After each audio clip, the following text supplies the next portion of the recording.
And that was really comforting because I hadn't seen the accident, but when I saw the ferocity of the accident, it made me very thankful. First of all, I was in an Audi and it was strong, and so the guys that designed it did a bloody good job. Also very relieved that there was no other injuries apart from what I was involved in, because I saw the people at the side of the track, and that was a lot of luck, I have to say, and it made my heart stop when I saw that as well. Regarding the incident, Timo Bernard was leading and I was in second, came up to the Dunlop and he slid wide and went onto the AstroSturf. I ran up alongside him, came down the inside of the Ferrari, which I saw in front, and gave him room. Never even thought that there could be a collision, but obviously when I turned left and went towards the barrier, realised that he had hit my left rear with his right front. Anthony, he mentioned in a media article, I haven't spoken to him or seen him, that he didn't realise I was there. He thought there was one Audi there when in reality there were two. I put that down to one of these racing incidents. Unfortunately, it's part of Le Mans, it's part of the fact you've got to get through the 24 hours, it's part of the fact that we're racing in a very highly contested duel. It's just very unfortunate for Audi that we lost the car so early on. For me, I went to the hospital, no particular dramas. I was slow to get out of the car because the right door was on the ground. The marshals did a very good job. They took me back, checked me out, and then sent me for a precautionary check over to the medical centre on the other side of the circuit, which turned out okay. Just basically banged around a little bit, but in reality the biggest thing that I seem to have is a little bit of pain in the bottom of my back and a big graze around my shin. So considering the impact, considering the speed, considering everything else, yeah, I think we all got away quite fortunate today. Remember that. Has anybody got any questions?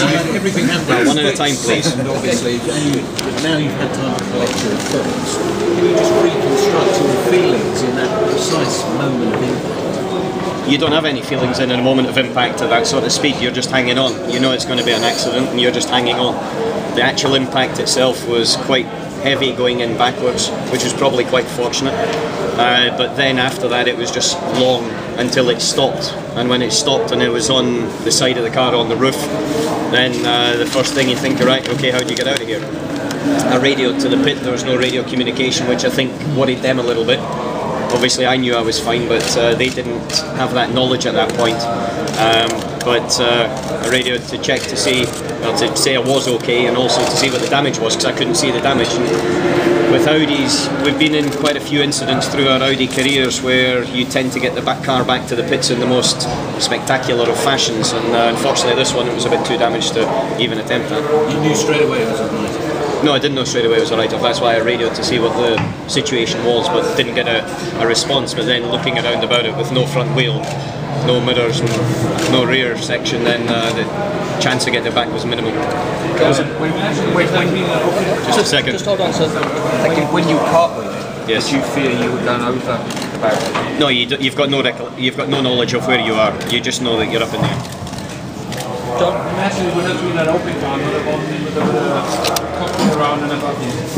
You can't imagine these things. There's no point. That's a sort of kind of silly question, to be honest with you, because I was in a closed car. I think the FIN obviously did a very good job with ACO with their regulations, because if we look at incidents in the past, then it might have been a different thing. So it's probably a big tick for the regulations of the FIN. And it's definitely a big tick for the construction guys at Audi. You know, they go over and above the standard limits that are set to ensure that the cockpit cell is safe. And as I understand, speaking to our number one who's looked at the car, the monocoque is completely intact. Let's be patient, guys. Okay, John. How do your family deal with something like this when they're watching it? Okay, your family and things, obviously everybody's concerned.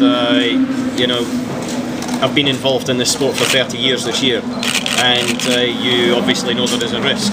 You don't take undue risks, and I have to say, in terms of the preparation and everything we do, we minimise those risks to what they can be. But there is always an element of risk, as there is when you drive back to the airport tonight or tomorrow. I think they're more disappointed the fact that the race is over and we've got another year to wait before you have a crack at it. But saying that, looking at the situation right now with Andre in the lead, then there's a bit of a lift for everybody at Audi. Simon?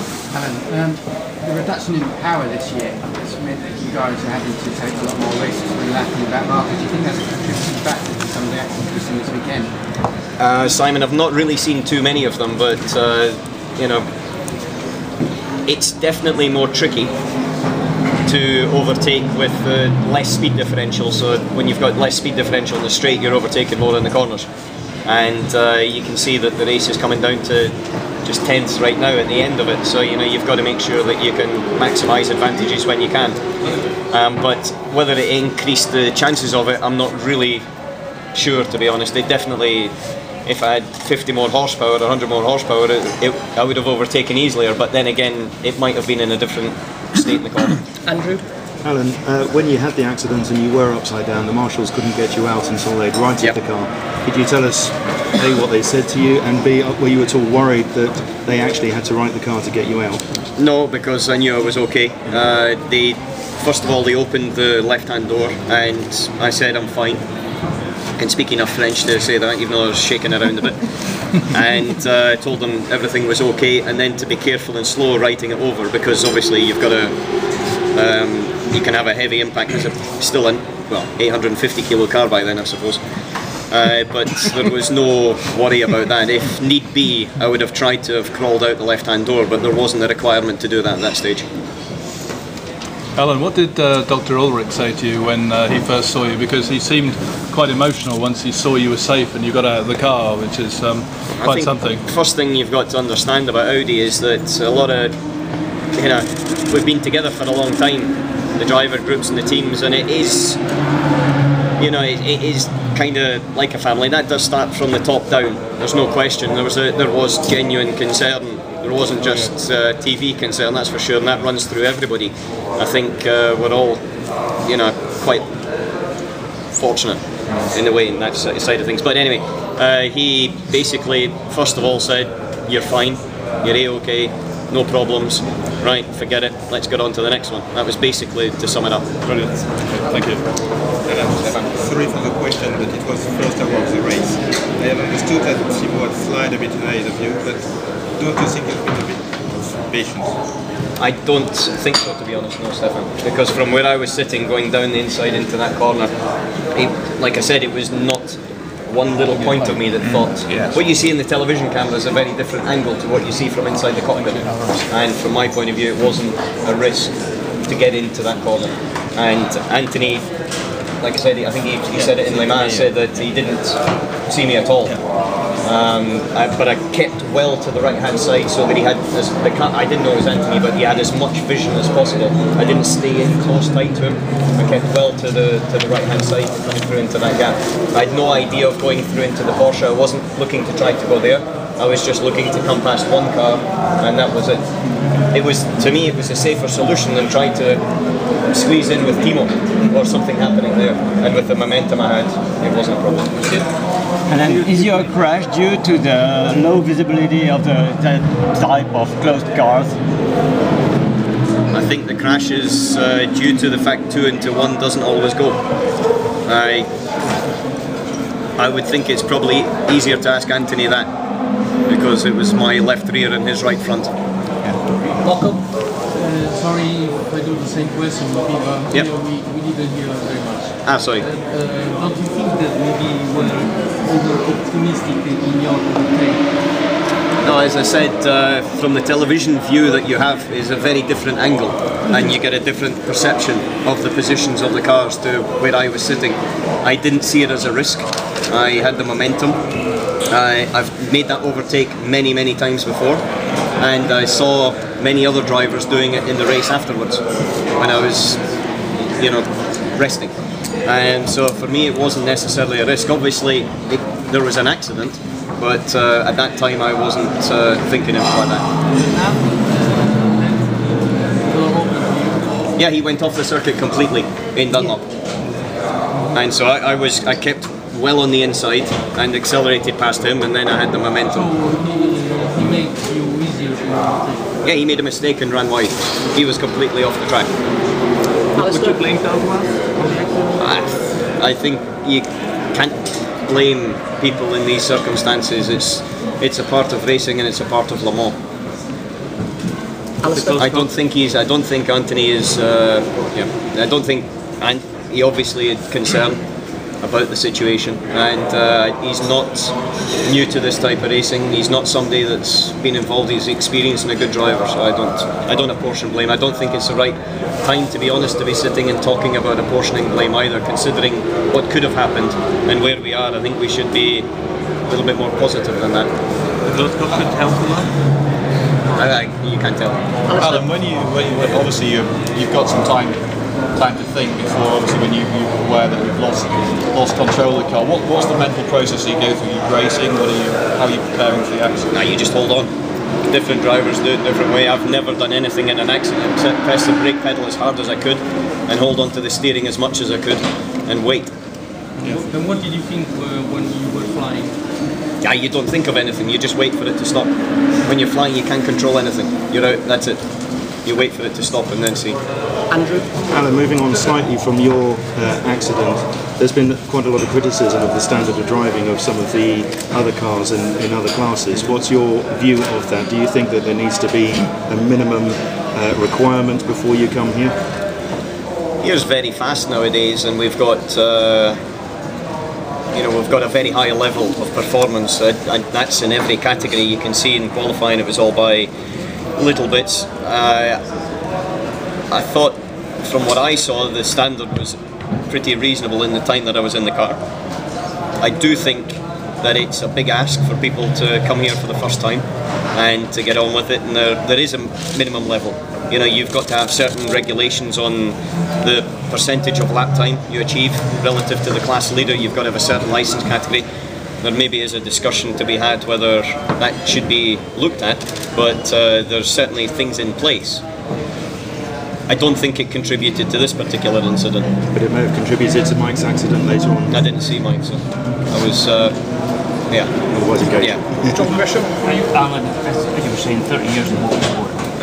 Do you, even for a second, something like this, what you think? Lana, please. Oh, 30 years in motorsport, you've seen quite a lot of things, the good, the bad and the ugly. When I started in motorsport, I have to say that I probably wouldn't have been able to talk to you right now. And that's one of the big developments that motorsport's given, is the fact that we've now got significantly better cars and stronger cars. And like I said, I know the process that Audi goes to beyond what the regulations state, and how important it is for them as a company that the cars are absolutely the strongest possible, and the effort that goes into it. So from that point of view, I don't have any sort of reservations about strapping myself in an Imola and getting on with the next race. Is this the worst crash you've had? I really don't know. Not in terms of force, no. Are you completely out of danger? Are you also able to go back? No, I'm okay. I was checked yesterday. Like I said, at the medical centre, I was checked at the hospital, and they did the scans, everything else, and then our team doctors, because we bring our own doctors and physios and chiropractors and everything else to the circuit anyway. And they monitored me last night, monitored me this morning again, and basically about an hour ago, which was one of the reasons why 1 o'clock for this, said, right, you're okay. And obviously I'll keep in contact with Dr. John over the next 4 or 5 days anyway, because he's that type of person that he won't wait for me to call him. He'll be monitoring me. The leading question, would you like to see crashes taken out of maybe safe sport? You're being unrealistic. What sort of speed are you doing at that point of the circuit? I don't know, it was flat in fourth. Yeah, quite high in revs in fourth, so I don't know what that is. I think 170 kph. So for you, the accident was really a race accident? For me, yes, I think it was a racing accident. I don't. When two cars are surprised by it, then I don't think you can apportion blame in reality. And like I said, I think Anthony is an experienced enough driver. He obviously was aware of one Audi, he just wasn't aware of that maybe Timo had run off behind his line of vision, and I was in place of that.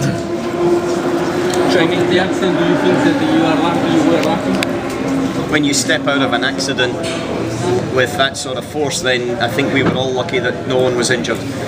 But I think that from the driver, from the cockpit side of things, then we have to say that the effort that goes into it was a big part of that. That's why I'm going to go and give a big hug to the guy that does the construction of our chassis, because he obviously does a very good job. Jamie? Last year and this was such big disappointments. Is there any question of your motivation suffering? I mean, or you just got to take the best from this if you can and drive on? No, in terms of motivation, what do you mean last year, sorry? Well, Tom had the crash that obviously sort of took the win. Yeah, but that's part of Le Mans. Le Mans is one of these races that, as I said at the beginning, you've got to, this year now with the competition we have, we've got to have a perfect race.